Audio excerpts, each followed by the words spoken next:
তিন ব্যক্তির জন্য জান্নাত হারাম। এক, মুদমিনু খামরিন, যে মদ খায়, নেশা করে, নেশাখোরের জন্য জান্নাত হারাম। নেশাখোর, মদখোর, গাঞ্জাখোর, ফুট্টাখোর, বাবাখোর, ডাইলখোর, এ জান্নাত তার জন্য হারাম।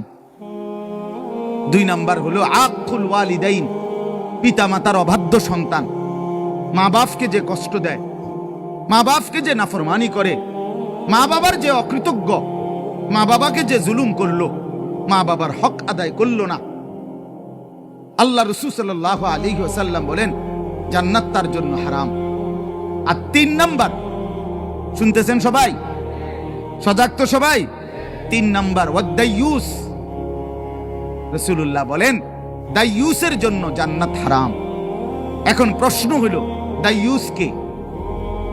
খোদার কসম বাপ, এটা আমারও বলা না, আপনার কোন আলেমের না, আল্লাহ রসুল বলে দিছে। দাইয়ুস কাকে বলে? রসুল বলছে ওয়াদাইয়ুস আল্লাযী ইউকিররু আহলাহু আল খুবুস।